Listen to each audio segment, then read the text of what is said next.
वैश्विक स्तर पर यदि देखा जाए तो कुस्तुनतुनिया के पतन और नई दुनिया की खोज से आधुनिक युग का आरंभ माना जाता है। अब देखिए कुस्तुनतुनिया क्या है।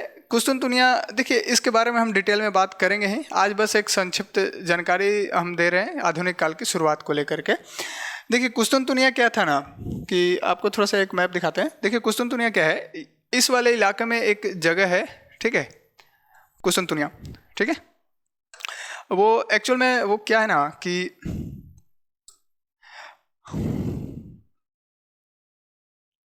देखिए कुस्तुनतुनिया एक धार्मिक जगह था, ठीक है। पहले बाइजेंटाइन साम्राज्य था, यानी पूर्वी रोमन साम्राज्य। देखिए रोमन साम्राज्य पहले दो भाग में टूट गया था, एक पश्चिमी रोमन साम्राज्य, एक पूर्वी रोमन साम्राज्य। तो पूर्वी रोमन साम्राज्य को बाइजेंटाइन साम्राज्य बोलते थे, और ऑटोमन साम्राज्य जो इस्लाम का था वो साम्राज्य, और बाइजेंटाइन साम्राज्य ईसाई का साम्राज्य था। तो दोनों में आपस में टकराव होते रहता था धर्म को लेकर के। तो 1453 ईस्वी में क्या हुआ कि क्रूसेड हुआ, धर्म युद्ध हुआ, और कुस्तुनतुनिया जो है बाइजेंटाइन साम्राज्य का केंद्र था, तो उस पर कब्जा कर लिया ऑटोमन साम्राज्य, जिससे ये पूरा इलाका जो है वो इस्लाम धर्म का हो गया। इधर से इधर का पूरा इलाका इस्लाम धर्म का हो गया, और इधर ईसाई का, ये यूरोप है जिसे ईसाई लोग रहते हैं, ठीक है। अब देखो एक चीज़ यहाँ पर बहुत जो गहरी बात है वो समझना है यहाँ पर, ठीक है। बात क्या है कि देखो सबसे शुरू में क्या होता था कि जब व्यापार होता था तो यूरोप के लोगों को, हमने पिछले क्लास में बताया कि यूरोप के लोगों को जो है भारत का, चाइना का और फिर दक्षिण पूर्वी एशिया का जो मदें थी, जैसे कि औषधि, मसाले, रेशम, सूती वस्त्र, ऐसे कई सारी मदें जो थी वो यहाँ के लोगों का बहुत ज़्यादा ज़रूरत होता था, डिमांड होता था, ठीक है। अब ये डिमांड ये पूरा कैसे होता था, तो ये है भूमध्य सागर, भूमध्य सागर होते हुए लाल सागर, और फिर अरब सागर होते हुए भारत पहुँचते थे। या फिर इधर से फिर आ जाए तो भूमध्य सागर से फिर ये स्थल रूट तय किए, फिर फारस की खाड़ी में गए, फिर अरब सागर, फिर भारत पहुँचे। फिर इधर से आकर के आप देखिएगा कि इंडियन ओशियन होते हुए यहाँ तक जाते थे दक्षिण पूर्वी एशिया में, फिर इधर से चाइना भी जाते थे। तो कई सारा ये एक व्यापारिक रूट था। ऊपर से चाइना से ये स्थल रूट का भी एक रूट जाता था, इधर भी था। तो ये क्या है, एक सिल्क रूट, यहाँ पर जो सिल्क का वहाँ पर व्यापार होता था, यानी कि कहने का मतलब यह है कि भूमि मार्ग से भी व्यापार होता था और समुद्र मार्ग से भी व्यापार होता था, ये मतलब युद्ध होने से पहले। अब हुआ क्या, जब ये युद्ध हुआ तो ईसाई धर्म आगमन हुआ, इस्लाम का आगमन हुआ मोहम्मद साहब के द्वारा 6वीं सदी के आसपास, या 7वीं सदी में आप देख सकते हैं, 7वीं सदी में। तो इस्लाम का जब आगमन होता है तो फिर वो धीरे धीरे क्या होता है, वो आक्रामक रूप ले लेता है, और वहाँ पर मिल्लत और बंधुता का भाव ही था कि एक धर्म होगा पूरी दुनिया में, एक ही जाति होगा, एक ही ग्रंथ होगा। उस वाले भाव से पूरे दुनिया पर जो है इस्लाम को फैलाने की कोशिश करने लगे। उसी के जो है ना, उसी की वजह से क्या हुआ, इधर ऑटोमन साम्राज्य जो है और इधर ईसाई था, तो दोनों में युद्ध हुआ, और फिर जा कर के इस्लाम जो है जीत जाता है। अब जीतने के बाद क्या होता है कि इस्लाम जो है ये पूरा एरिया ब्लॉक कर देता है, बोलता है कि अब आप इधर नहीं आ सकते हैं। कारण ये बोला कि अब आप इधर आइएगा तो पहले इस्लाम कबूल कीजिए, नहीं तो नहीं आने देंगे, मार देंगे।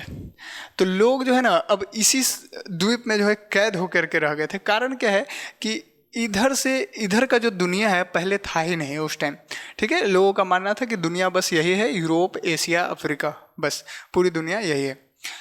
तो उस समय पूरे व्यापारिक मार्ग पर अरबी व्यापारियों का, अरब प्रदेश इसको बोलते हैं ये वाले इलाके को, तो पूरे व्यापारिक मार्ग पर अरब मुस्लिम व्यापारियों का जो है, या इस्लाम जो मानते थे उन व्यापारियों का खास करके कब्जा था भाई, ठीक है, पूरे व्यापारिक नेटवर्क पर। कारण ये लोग युद्ध जीत चुके हैं तो सारा कब्जा इन लोगों के हाथ में चला गया।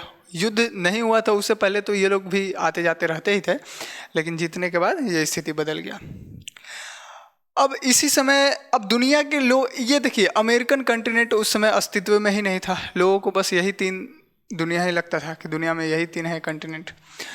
तो यूरोप के लोगों में उसी समय जो है ना एक विचारधारा भी या फिर विचारक भी पैदा हुए, जैसे कि गैलीलियो, ये सब के बारे में आप जानते होंगे। तो इन लोगों का सोचना यह था कि पृथ्वी गोल है, उसी समय विचार आ रहा था। तो पृथ्वी गोल है तो लोगों ने सोचना ये शुरू किया कि अगर हम इधर से नहीं जा सकते हैं ठीक है, यहाँ पर व्यापार करने। तो हम इधर से घूमेंगे और फिर गोल है ही धरती, तो उधर से आ जाएंगे वापस यहाँ पर। ठीक है, समझ में आ रहा बात। अगर ये चीज़ें गोल है तो हम अगर यहाँ पर हैं और इधर नहीं जा सकते क्योंकि रास्ता ब्लॉक है, तो हम क्या करेंगे, इधर से ऐसे जाएंगे और फिर ऐसे घूम के वापस इधर में आ जाएंगे। समझ में आ रहा बात। गोल चीज़ों को अब इधर से नहीं जा सकते, अब गोल है ही, तो हम क्या करेंगे, इधर से जाएंगे और यहाँ से ऐसे घूम के यहाँ आ जाएंगे। समझ आ रहा बात। रास्ता ब्लॉक है तो है, इधर से अभियान करो, तो कौन करेगा भाई, इधर तो दुनिया ही नहीं है, सब लोग डर रहे थे। तो स्पेन का, ये देखो स्पेन है, ये है पुर्तगाल, ठीक है। तो स्पेन और पुर्तगाल के कुछ राजा थे, उन्होंने कोशिश किया कि एक काम करते हैं, हम यहाँ से जो है शुरुआत करते हैं, अपना अभियान भेजते हैं। तो 2 नाविक यहाँ से निकलना शुरू हुआ। देखिए एकदम फास्ट में बता रहे हैं क्योंकि इसका डिटेल हम बाद में बताएंगे, अभी बस एक ओवरव्यू दे रहे हैं आपको। तो ये क्या किया कि पूरा कंट्रोल जो है, ये यहाँ से कोलंबस जो है स्पेन से निकला, ठीक है, कोलंबस, और इधर आना शुरू किया। और इधर से पुर्तगाल से निकला कौन, वास्को, ये बार्थोलोमेओ डियाज ऐसे निकलता है शुरू में, और फिर वो यहाँ से ऐसे होते हुए यहाँ पर पहुँचता है बार्थोलोमेओ डियाज। यहाँ से फिर वास्को डी गामा इधर अरब के व्यापारियों के सहायता से पहुँच जाता है भारत में, ठीक है। और ये कोलंबस जो है इधर से निकलता है और ये पहुँच जाता है यहाँ पर साउथ अमेरिका में, एक नया कॉन्टिनेंट। अब देखो यहाँ का जो लोग है, यहाँ का जो जोग्राफिकल कंडीशन है और भारत का ये वाला जो है जोग्राफिकल कंडीशन है, दोनों लगभग आप देखिएगा तो सेम जैसा दिखता है जोग्राफिकल कंडीशन, जिसकी वजह से यहाँ के लोगों का कलर जो है लगभग सेम लगेगा। तो इनके हिसाब से, यूरोप के हिसाब से तो काले ही हुए भारत के लोग। तो ये कोलंबस यहाँ पर आया और देखा कि यहाँ काले काले लोग हैं, तो उसको लगा कि हम भारत के पूर्वी छोर तक पहुँच गए। अब पहुँच गए तो एक काम करते हैं, हम यहाँ के लोगों को रेड इंडियन बोलेंगे, रेड इंडियन को मैंने खोज लिया, ये चिल्लाना शुरू कर दिया। तो अमेरिका में जो अभी आप रेड इंडियन का नाम सुनते हैं ना, जो नेटिव्स हैं, जो मूल वहाँ के निवासी हैं, उनका नाम रेड इंडियन यही कोलंबस का ही बिगाड़ा हुआ है, ठीक है। वही बोला था शुरू में, बिगाड़ दिया है नाम। और सबसे दुख की बात तो यह है कि वो बेचारा मर गया, फिर भी उसको पता नहीं चला मरने से पहले कि हम अमेरिका का खोज कर दिए हैं, ना कि भारत का, ठीक है। तो ये हाल है पूरा, ठीक है। ऐसे दुनिया के जो है, अब ये वास्को डी गामा यहाँ पर पहुँचता है, तभी हम कई बार बोलते हैं ना कि भारत की खोज कब हुआ, 1498 में, ठीक है, 1498 में। और अमेरिका का खोज ये कब हुआ था, 1492 में। ऐसे बोलते हैं ना, खोज क्या हुआ, ये पहले से भुलाल थोड़े थे, लेकिन इनकी एक नया मार्ग खोजने की कोशिश कर रहे थे, इसलिए भारत में पहुँचे। 1498 में वास्को डी गामा पहुँचा और 1492 में यहाँ कोलंबस पहुँचा अमेरिका में, लैटिन अमेरिका इसको बोलते हैं, साउथ अमेरिका में पहुँचा, ठीक है।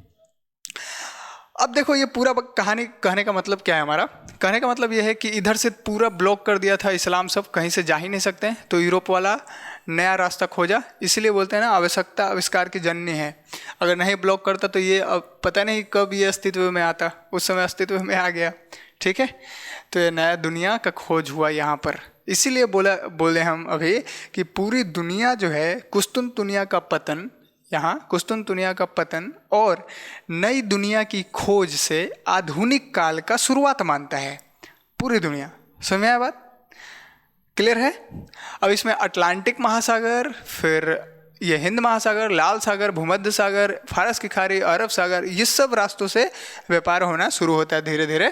और फिर जो है ये यूरोपियन कंपनी जो है यहाँ पर व्यापार करते करते ये सारे रूट्स पर, अटलांटिक महासागर से होते हुए अटलांटिक महासागर, हिंद महासागर, अरब सागर, लाल सागर, ये फारस की खाड़ी, इधर दक्षिण पूर्वी एशिया में चाइना तक, भारत, ये पूरा जितना जो व्यापारिक रूट है, पहले अरब व्यापारियों का कंट्रोल था, अब धीरे धीरे यूरोपियन जो व्यापारी हैं, यूरोप के जो व्यापारी हैं, उनका कंट्रोल होना धीरे धीरे शुरू हो जाता है। और वे जो व्यापारी होते हैं वो सबसे ज़्यादा कंट्रोल करते हैं और फिर उनका प्रभुत्व जमने लगता है इस पूरे व्यापारिक मार्ग पर। अब सवाल ये उठता है कि आखिर व्यापारिक कंपनियों के पास इतने ताकत कहाँ से आती थी। तो कारण है 2 तरीके का। देखिए एक्चुअल में पहले जो कंपनी होती थी वो 2 तरीके से काम करती थी। एक वो वैसा कंपनी जो सरकार के द्वारा बनाया गया है, ठीक है, जैसे कि आप बोल सकते हैं जो पुर्तगीज कंपनी जो शुरू में चलाया गया था, पुर्तगाल से जो बनाया गया, पुर्तगाल का कंपनी, स्पेन से जो बनाया गया था स्पेनिश कंपनी। तो आप इन सब कंपनियों को बोल सकते हैं कि ये मतलब एक व्यापारी कंपनी था। तो ये एक्चुअल में सरकार के द्वारा नियंत्रित होता था, सरकार के द्वारा ही अभियानों पर जाते थे। और वो सारा फायदा सरकार गवर्नमेंट को मिलता था। और एक प्राइवेट लोग आपस में काम क्या करते थे कि कुछ लोग मिल करके एक कंपनी बनाते थे, और वो सरकार के द्वारा रेगुलेट मतलब प्रत्यक्ष रूप से नहीं होता था, बस उनको टैक्स दे देना होता था सरकार को, ताकि सरकार भी मुनाफे कमा सके। ठीक है, इस तरीके से काम होता था। इसका उदाहरण ब्रिटिश ईस्ट इंडिया कंपनी जो प्राइवेट था, निजी लोगों के द्वारा बनाया गया था। डच ईस्ट इंडिया कंपनी आप देख सकते हैं, तो ये सब प्राइवेट है। अब इसी में सब क्या करते थे ना कि आपस में जो है कंट्री ये कंपनी क्या करते थे, कई सारे व्यापारी मिल करके आपस में एक ज्वाइंट कंपनी खोलते थे। ठीक है, इसी को ज्वाइंट स्टॉक कंपनी बुला जाते हैं। अब कारण क्या, देखिए एक वर्ड यहाँ पर आपको समझा देते हैं थोड़ा सा कि ज्वाइंट स्टॉक कंपनी क्या होता है। देखिए ज्वाइंट स्टॉक कंपनी ये क्या होता है, देखिए होता क्या था कि ज्वाइंट स्टॉक कंपनी कहने का मतलब ये है कि देखिए एक एग्जांपल से बताते हैं, सारा चीज़ आपको समझ में आ जाएगा। ज्वाइंट स्टॉक कंपनी का मतलब बेसिक सा चीज़ बताते हैं आपको। ठीक है, कुछ व्यापारी आपस में मिल करके एक नया कंपनी बनाएंगे और उस कंपनी को फिर चलाएंगे और मुनाफा कमाएंगे, ये ज्वाइंट स्टॉक कंपनी होता था। एग्जाम्पल के हिसाब से समझते हैं। देखिए 1599 में 1599 में 80 अंग्रेजों ने मिल करके क्या किया कि एक ज्वाइंट स्टॉक कंपनी बनाया। ठीक है, 80 अंग्रेज। अब कारण क्या पता है, ये 80 अंग्रेज क्यों मिल करके बनाए थे पता है? इसलिए बनाए, इन्हीं को ब्रिटिश ईस्ट इंडिया कंपनी बोलते हैं। क्यों बोलते हैं अभी आपको समझ में आ जाएगा। ये 80 व्यापारी आपस में मिल करके कंपनी बनाते हैं और मार्केट में शेयर जारी करते हैं। शेयर, अपना शेयर जारी कर दिया, लोग उस शेयर को खरीद लेते थे और खरीदने से इन कंपनी के पास पैसा आता था और उस पैसा से ये लोग और भी संसाधन जुटाते थे ताकि कंपनी को और भी ज़्यादा प्रॉफिट हो सके। ठीक है, और जब कंपनी को प्रॉफिट होता था तो जो जो शेयर खरीदा है यानी शेयर धारक है उसको ये लोग क्या करते थे, कुछ परसेंट फायदा इनको भी देते थे, उस मुनाफे का कुछ अंश शेयर धारकों को भी मिलता था। ठीक है, अब जैसे एकदम सिंपल भाषा में आप समझिए, हम हैं एक, मान लेते हैं एक कंपनी है। ठीक है, हमने कंपनी का 2 शेयर खरीदा। ठीक है, मान लेते हैं कुछ शेयर 2 या कुछ भी शेयर खरीद लिया, तो मेरा पैसा तो इसके पास गया, पैसा हम इसको दे दिया। अब इस पैसे से ये और भी कुछ कंपनी में बढ़ोतरी करेगा, कुछ और चीज़ें मशीनें वगैरह खरीदेगा, कई सारी चीज़ें करेगा, संसाधन अपना बढ़ाएगा और उससे प्रॉफिट कमाएगा। अब प्रॉफिट जब कमाएगा तो उस प्रॉफिट का कुछ अंश हमको भी मिल जाएगा। तो ऐसे चल रहे थे, हम भी मुनाफा कमा रहे हैं, कंपनी भी कमा रहे हैं, तो ऐसे कंपनी चल रहा था। दूसरा फायदा ये था कि अगर मान लेते 80 को कंपनी मिलकर 80 को व्यापारी मिल करके एक कंपनी शुरुआत की, तो उसमें से 2 4 10 व्यापारी हट भी जाते हैं तो कंपनी डूबेगा नहीं, टूटेगा नहीं। जाहिर सी बात है, 70 आदमी है, 10 आदमी हट भी गया तो क्या दिक्कत है, 70 आदमी आपस में कंट्रीब्यूट करेंगे, पैसे को थोड़ा थोड़ा और बढ़ा देंगे, हो गया। समझ यार बात। तो इस तरीके से कंपनी जो है धीरे धीरे क्या हो गया, वो स्थायी रूप ले लिया, परमानेंट एकदम बन गया वो कंपनी, वो टूटने का नाम ही नहीं लेगा क्योंकि 80 व्यापारियों का कंपनी है। तो 1599 में 80 अंग्रेजों ने मिलकर के एक कंपनी खोलता है जिसका नाम ब्रिटिश ईस्ट इंडिया कंपनी रखा जाता है। ठीक, अब ये ब्रिटिश ईस्ट इंडिया कंपनी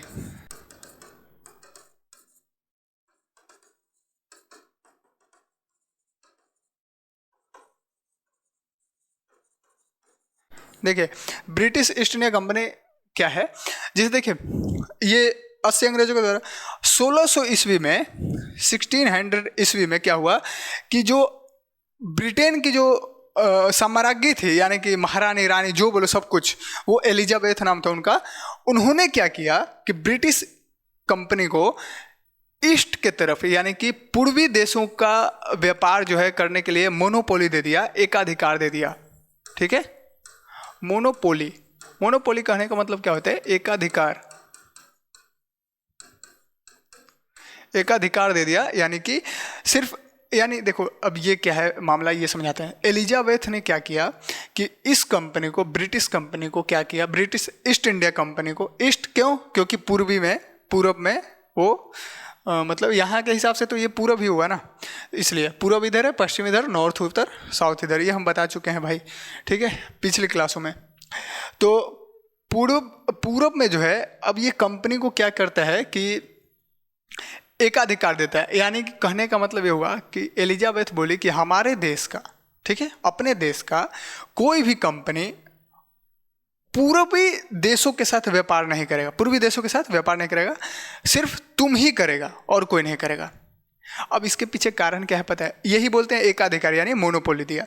इसके पीछे का कारण बताते हैं दोस्तों। देखिए इसके पीछे का कारण ये है, थोड़ा सा एक चीज समझो, इसके पीछे का कारण क्या है। मान लेते हैं ये है ब्रिटेन, ठीक है।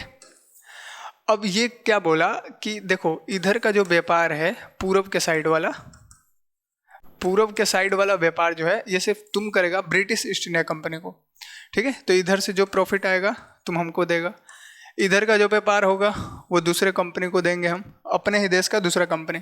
इधर का जो व्यापार होगा ये दूसरे कंपनी को देंगे, इधर के व्यापार को दूसरे कंपनी को देंगे।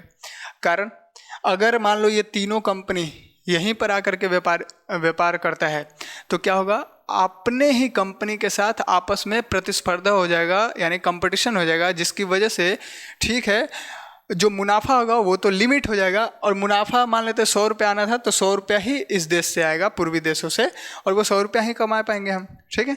लेकिन अगर तुम अकेले जाता है तो तुम 100 रुपया कमाएगा, इधर से ही 50 मान लेते लेके आएगा, इधर से 80 लेके आएगा, इधर से 120 लेके आएगा, तो चारों तरफ से पैसा आएगा ना हमारे यहाँ। तो इसलिए हम सबका एकाधिकार अलग अलग एरिया में फिक्स करेंगे, ठीक है। एक ही कंपनी एक ही देश में, हमारे ही देश का कंपनी एक ही देश में क्यों रहे, कंपटीशन बढ़ जाएगा उससे, इससे क्या हो जाएगा कि हमारे देश का मुनाफा कम हो जाएगा, ठीक है। तो इस मुनाफे से बचाने के लिए, लेकिन क्या ये बचा पाया, ये क्वेश्चन तो सिंपल चीज़ है, क्या ये ऐसा होगा। तुम सोच के देखो, सिर्फ ब्रिटेन ही तो नहीं है ना यूरोप में, कई सारे कंपनियां हैं, सिर्फ ब्रिटेन ही है, कई सारे हैं, डच ईस्ट इंडिया कंपनी है, फिर आपको ये फ्रेंच ईस्ट इंडिया कंपनी मिलेंगे, या फिर स्पेनिश है, पुर्तगीज का है, कई सारे कंपनी है। और ये सारे कंपनी का तो एकाधिकार नहीं ना था, वो सब कंपनी तो जाएंगे भाई, कंपटीशन होता है, प्रतिस्पर्धा होता है, सबके साथ युद्ध करते हैं लोग, और आपस में फिर युद्ध करके फिर क्या होता है कि भारत वाले एरिया पर क्या होता है कि ब्रिटिश ईस्ट इंडिया कंपनी जो है वो जीत जाता है इन सब सारे कंपनियों को, फ्रांस की कंपनी, डच की कंपनी, स्पेन की कंपनी, पुर्तगाल की कंपनी, सारे कंपनियों को ये हरा करके भेज देता है बाहर, ठीक है। कई सारे युद्ध भी होते हैं, कर्नाटक में आप देखिएगा युद्ध, तो कई सारा युद्ध होता है और सारे कंपनी को हरा करके ब्रिटिश जो है बाहर फेंक देता है। तो यहाँ पर धीरे धीरे ब्रिटिश कंपनी जो है यहाँ पर जम जाता है और यहाँ के राजनीतिक हिस्सों में हस्तक्षेप करना शुरू कर देता है ताकि प्रॉफिट ज़्यादा हो, और उसकी वजह से धीरे धीरे क्या हुआ, ये पूरे इलाके पर कंट्रोल करना शुरू करता है और धीरे धीरे पूरे देश को गुलाम बना लेता है। ये पूरा डिटेल हम आपको आगे बताएंगे, ये पूरा चीज़ आपको समझ में आ जाएगा मॉडर्न हिस्ट्री में। अभी बस एक ओवरव्यू आपको बताने की कोशिश कर रहे थे कि जॉइंट स्टॉक कंपनी क्या होता है, कंपनियां कैसे आई हैं और क्यों आई हैं, ताकि आपका एक ओवरव्यू मिला। कंपनी क्यों आई भारत में, व्यापार करने, नए मार्ग खोज, और नए मार्ग के खोज करने की वजह से उन्होंने नया मार्ग भी खोजा, नया दुनिया भी खोजा, यहाँ से बहुत सारे धन लूट करके ले गए अपने यहाँ, अब वही धन ले आन के फिर भारत में पटक दिए, इधर पटक दिए, चाइना में, दक्षिण पूर्व एशिया में पटक दिए। कारण क्या है, अब यहाँ से आपको सामान ले जाना है तो आपको पैसा तो देना ही पड़ेगा ना। अच्छा, बहुत सारा डिटेल है, बस इतना ही आज के लिए। हम आपको और भी आगे चीज़ें बताएंगे जब ज़रूरत होगा, ठीक है। ऐसे हम मॉडर्न हिस्ट्री की अब शुरुआत करने ही वाले हैं, लगभग अब करीब पहुंच गए हैं, लगभग एक संक्षिप्त विवरण हम लोग ले चुके हैं प्राचीन और मध्यकाल का पूरा, ठीक है। आधुनिक काल की शुरुआत तक आना ही था, लगभग आ चुके हैं, ठीक है। अगर इससे जुड़ा हुआ कोई भी प्रश्न आपके दिमाग में है, अगर कुछ भी चीज़ें अगर ना समझ में आए तो ज़रूर पूछिएगा। वैसे हम आपको बताते हैं एक बात फिर से कि ये बस एक बेसिक ये क्या इसको बोलते हैं, इंट्रोडक्शन है, एक संक्षिप्त जानकारी है जो ऊपर ऊपर हम लेकर के चल रहे हैं। डिटेल में इसका बात अब शुरू करेंगे जब हम मॉडर्न हिस्ट्री की शुरुआत करेंगे, मॉडर्न हिस्ट्री पूरा पढ़ेंगे डिटेल में, और फिर उसके बाद प्राचीन भारत, फिर मध्यकालीन भारत, फिर वर्ल्ड हिस्ट्री पढ़ेंगे, तो सारा चीज़ धीरे धीरे क्लियर हो जाएगा। अब तनाव न लें, ठीक है। मिलते हैं फिर अगली क्लास में।